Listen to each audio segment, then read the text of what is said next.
We are going to talk about some Jefferson nickels that, if you found one, would be worth a lot of money, but it's not easy.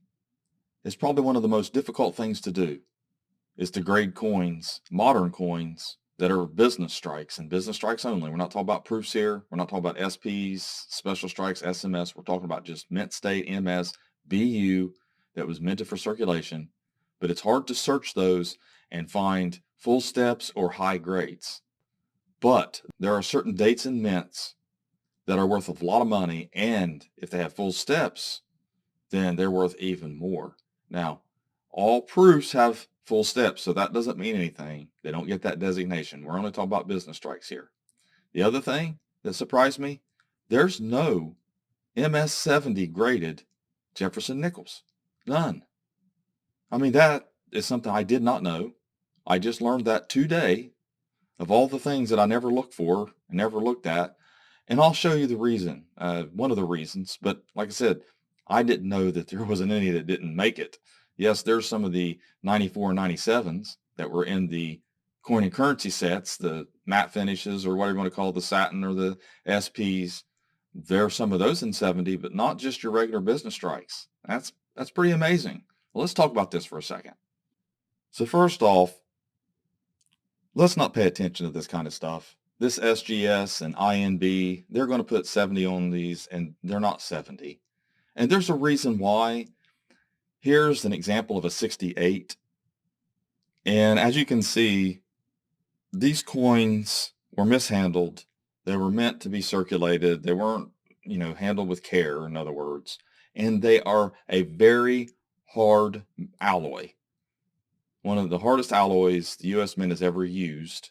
And they have flat rims. And with that hard metal, a hard alloy, it's very hard on the die, so you see a lot of die deterioration. But when they strike each other, they put a lot of marks on this high spot. One of the highest spots on the Jefferson nickel is this jawline, and there's always marks here. I've seen almost pristine, high-grade looking Jefferson nickels, but yet when you focus in or angle it and turn it in the light, you see all these marks on the jawline. So it's very difficult. Your coin might look better than this one to you, but you're looking at an image. That's another thing. So you can't really use images to grade, but just know that the least amount of marks here, there's probably going to be least amount of marks on the rest of the coin. So it's kind of a focal point when you're grading these. But let's take a look here. Over on Heritage, I looked up Mint State 70, Jefferson nickels, and sold. And there's 75 that sold in NGC and PCGS holders. But like I said, all of them are 94 and 97. There's just no Mint State 70 by NGC or PCGS. The first person to find one, you're going to be kind of famous.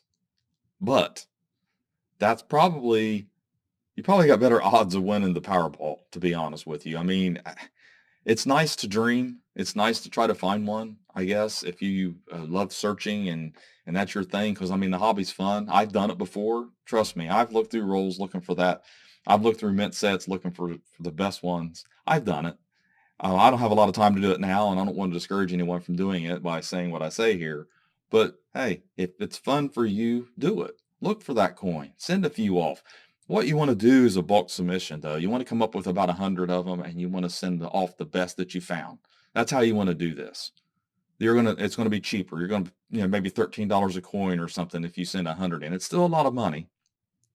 But the bottom line is, that's what people do. That's what dealers do. The ones that get some of these high grades, they do bulk submissions. So the math's in their favor. So let's take a look at PCGS price guide, as I always do here. And you can see that there is just no column for 70 in the early years. There's a column for 70 in the later years, but no one has had one graded yet. Or if they have, it's not put on their site yet. It's not listed. I didn't really delve into the population reports or the registry sets. So I don't know if this is, information is not caught up yet, but I think for the most part, this is going to be accurate. I did a search on some auction sites and things like that. Didn't see any 70s, no mention of anything like that, because it would be big news. Because if there's never been a 70, that would be huge news. So anyway, taking a look at some of these that don't have full steps, because you've got mint state and then you got FS. FS is full steps. Now, just because you have a coin that has full steps does not mean it's extremely valuable. Okay, it does add value, but look at, just as an example, look at the 63 here. It's worth double of what just a mint state without full steps. And full steps is only for the nickel. It's not for the cent, and it designates a striking, let's say a strength of strike, or it filled the die cavity up completely.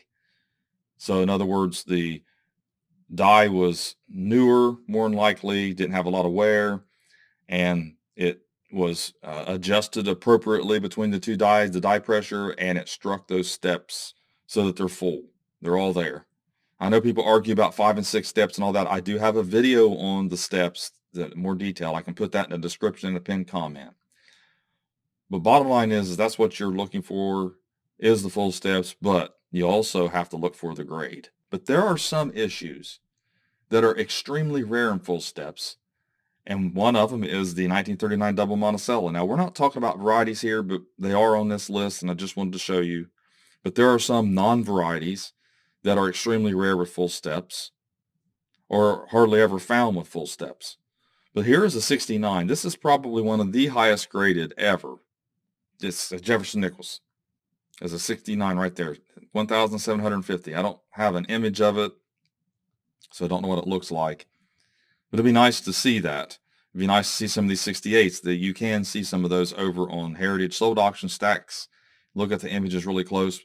But you're not going to be able to grade using those images. You have to turn a coin in the light. Like I said in my scent video I just put out yesterday about this same subject, you have to turn it in the light, have real good lighting. You have to angle it because you're looking for any type of marks that's on the coin. You're going to count marks. I mean, that's just the way it is. So let's look at non-varieties for sure. We have the 47D in 68 is $13,500. Now, in full steps, 475 versus 185 without. So that's what you're looking for. Now, if you want a nickel that's worth a lot of money, you're going to have to look for the grade. I mean, full steps is okay to look for. That'd be the second thing you would look at. Like 1949, it's extremely rare with full steps. You don't hardly see them. So that might be one that you would definitely never pass up if you can get a roll of them, or if you can look at them in an album. You always want to look at the back of a 49 because even in 63, it's $150. But if it don't have full steps, it's only 10. So that's huge. So that's a condition grade that you'd want to look for. 49S is another one. And you can scroll down through all these values and see which ones are rare in the full steps than the other ones, like 1953, 1953S. And you see the 1954S. So you can focus on those to eliminate your time. Like those are the dates and the mints that you want to focus on. If you're looking for the most expensive, most valuable Jefferson Nichols. So you got the 56D here. It's another one.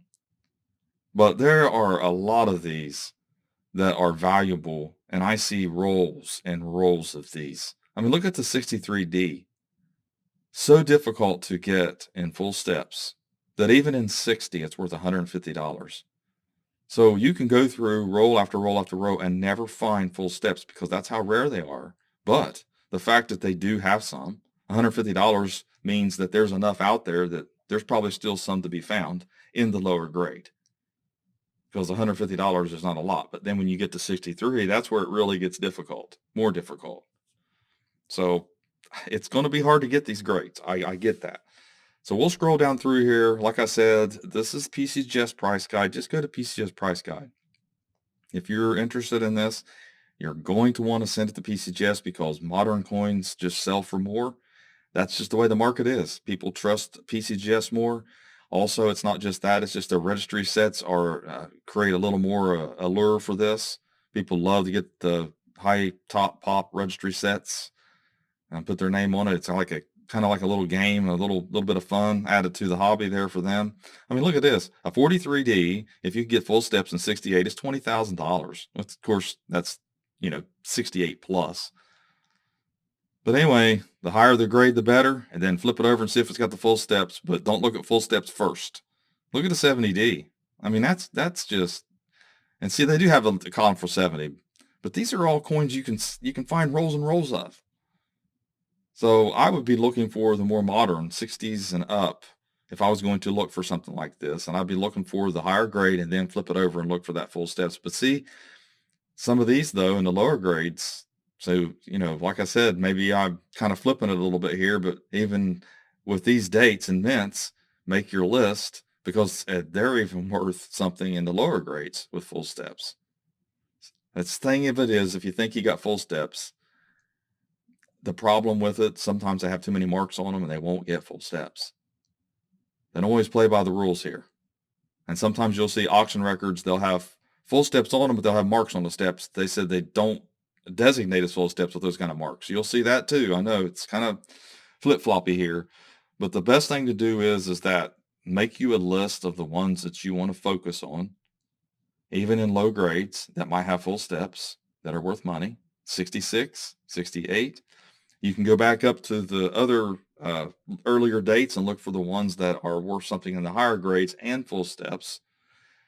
But that's the best way to do it, is just come over here and make your list. I would love to, one of my viewers to actually find a really good coin like this. That would be really cool because there's rolls out there. There's a chance. I mean, it's very slim. I'm not trying to get everybody's hopes up, but there is a chance. So I wanted to share this with you. We can scroll down through and see there's just no 70. But it looks like they're prepared for someone to send in a 70. I mean, that's going to be a really good looking nickel without the marks on the cheek, or maybe it'll have a little something on the cheek, maybe, but not too much. That's going to be a phenomenal looking Jefferson nickel. Even though you might not like Jefferson nickels, it's just, I mean, even though Jefferson nickels aren't the most popular coin, you can see here that there is some value in these. So good luck in your search. Thanks for watching my latest video. Please like, share, and comment, and have a great day.